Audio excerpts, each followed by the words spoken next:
What's up, everybody? This is the Excel dude coming at you again. Today we're going to talk about charts, but not in the traditional sense we've been looking at them. We're going to go over more when a chart's appropriate, when there's a chart that you might want to use or not want to use. Because at the end of the day, you're going to use these to tell your story, whatever the data is. You want to display it in a way that's going to be communicated clearly. It's just sort of that immediate attention getter, that visual cue that people need.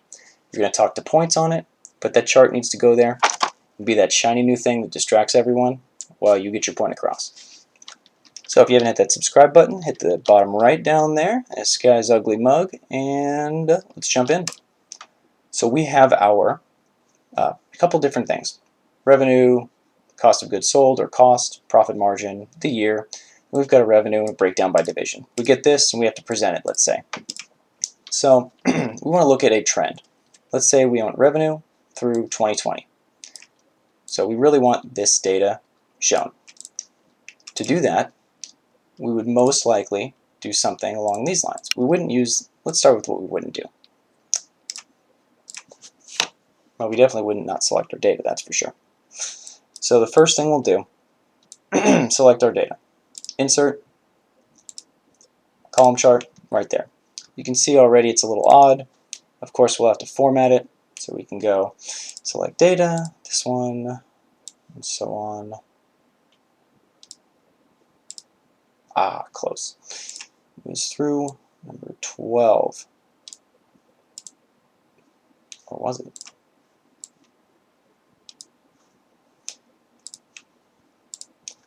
There it is. Okay. So we have that, our years lined up. This, if we wanted to add labels, sure, okay. If someone says, how much revenue was there in 2018? Well, it was between 250 and 300,000. Not great. If you add data labels, it gets awfully clustered, it doesn't look great, or you can blow it up to the size of the spreadsheet, which is not great either. What we would do here, because once again, bar charts here, these are better for looking at more like 2 or 3 things together. If you wanted to see 2010 with 2019 with 2025, that kind of stuff. You keep your comparison small here, and that's what it's best at. On this one, we're going to go change chart type, and I would go with the line chart right here. So the line chart's good at showing trends over time. You're going up, going up, going up, and you can also put your data labels around here, you can slide them around, that kind of thing. You can make them go above, below, however you want. But it shows a nice little change there over time. You can also use this one. And again, this is like a time series we're looking at. So change chart type, and on this one, I'm going to go with an area chart. Area charts are great. I mean, it gives a nice visual. It says, yep, this is what we're keeping. This is what's on the table, or at least the scale that we're doing. You see over here, okay, there's a nice visual representation. We're only keeping this chunk of the pie. Now we're making this. Not bad. And it's also a good substitute for, let's say you wanted to go profit margin. Yeah, you could do that. Works out well right there. Gosh, I hate that formats like that. Anywho, we go here, and you can change all of this stuff too. Alignment, whatever,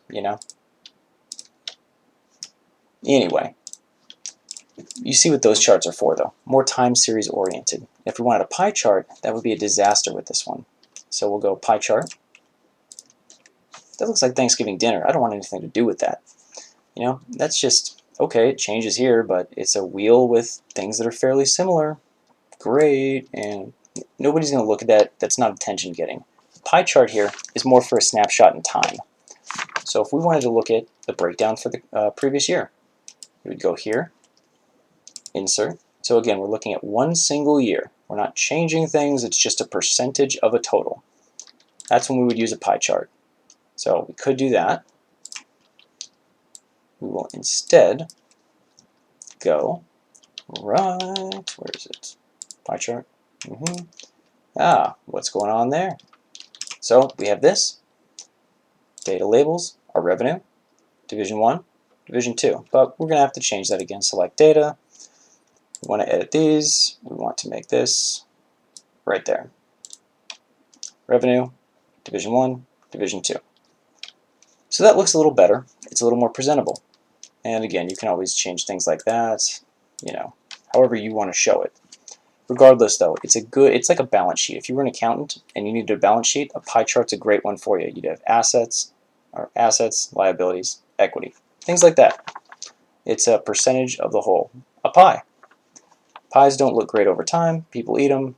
They get messed up. There's always some sociopath that cuts out right in the middle just to mess with everyone. It doesn't matter. Regardless, if you wanted to do something like maybe you wanted to look at things over time like this, you could probably do a combo chart. Another one that'd be really good. Actually, you know what? You can do a donut here.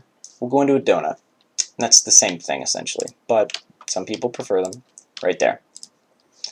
Depends. It's a pie chart with a circle cut out. How do you want to show it? It doesn't matter, but it works. Then we can go to, let's check out a combo right here.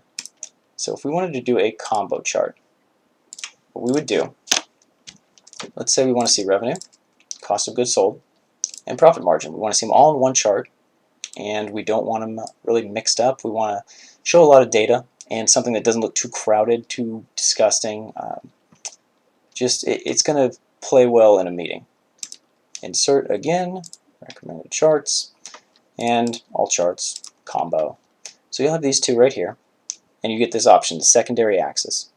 So this one, you're going to go profit margin, because it's such a small amount, it's 0.5 versus these hundreds of thousands of dollars here, secondary axis, right there. So what we've got is this. Let's format it, okay. So we have our revenue in the blue, how much we brought in from sales, and then we have our cost, profit margin, sure. And then we have our cost and our profit margin. So that's basically the difference between these expressed as a percentage. It's going to be on this axis, and the revenue and cost is going to be expressed on this one. Again, we can also change this. We normally would, because I can't stand it when it's not like that. Select data. Yes. Yep. All right.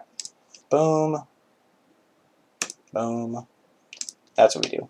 Edit, and voila. Now we've got years. So that's what the combo chart's for. And the combo is a great kind of halfway in between. You have to show a lot of data, maybe just a little snapshot, and you don't necessarily want to make it too clustered. You can also do this. You go to change chart type. We have our combo. Instead of clustered column, we'll do a stacked column. And there we go. So we have revenue with the cost right there, profit margin, and yeah, so we've got those. We can make it look a little more clean, however you want to do it there. But that's more for if you have to show something that, there's two things that are on a very different scale. So for example, percentage, so 0.5, that'd be half of 1, 0.5, 0.53, and so on. And this is 100,000, 50,000. That's going to, it just doesn't work. Like if you stacked them all together, you would have two huge lines, and then one little tiny one, and a massive scale. So you wouldn't even see those. The combo chart fixes that for you. Lets you show more trends over time, two variables on one scale against another. And let's see, another one we could do, tree map. So maybe we don't want to do a pie chart because pie charts are boring. They're, I don't know, they're not 2008, they're 2008, as the Black Eyed Peas said. Insert, we're going to go here, and we'll go tree map. It's similar. Shows it like more like Legos, I think of it. We'll do that. Yep. Edit. Show. Okay. Division 1, Division 2. We can add our labels, all that good stuff. However, it's going to show your stuff as this. So we've got our revenue. Not sure why those colors are so off, but whatever. It is what it is. So you've got that. Select data. That's why. Because I'm an idiot. Anyway, you have this, data labels, and so on. But that's what the tree map is. Essentially, it's a slightly differently formatted pie chart. It's a good one. I like it. It works well for me. Some people view blocks better than they like a pie or a circle. Doesn't matter. And the other one we'll look at is a Pareto chart. So when we do that, we'll go here, insert. Actually, you know what? That's not. Here's what we'll do.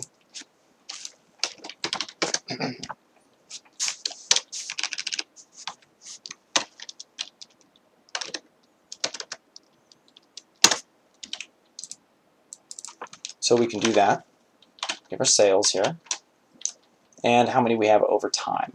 So if we will go to this, and this is going to be frequency. So we'll go here, recommended charts, and we can do this. Not so much a funnel, but we can do a whole bunch of different cool stuff. Like we've got this one. Typically you would go a combo chart.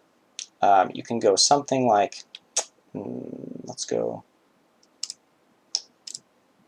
you know what, we'll do this. Yeah, there we go, histogram. So if you're getting into some statistical analysis, this will function similarly. You'll have your quartiles there.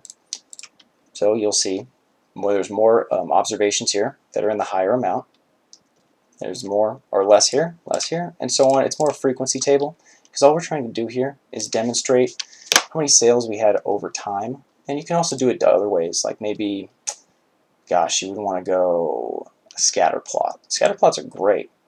Scatter plots are fantastic for trends. If you're doing statistical analysis, maybe you wanted to do something like so sales, how well does that predict revenue? Like you wanted to do a regression kind of thing. Do that, combo. We'll actually pick, let's see this, division, sales, sure. Insert, you can go here, here, and so on. You have your sales numbers, and you have this, your X variable, your independent, your Y variable, your dependent. And because the price was always the exact same, it's going to be a strong correlation. But you click this, you can go trend line. On that trend line, format it, R squared, and there you go. You can do a nice little supply and demand curve, get a little economics in there if you want to. You can see R squared here. It really just kind of depends. So let's say we wanted to do this. And again, just to illustrate how much we can change it, let's say 150, and I see that, that's a little too much. 1250, and we'll go 1700, and 1347.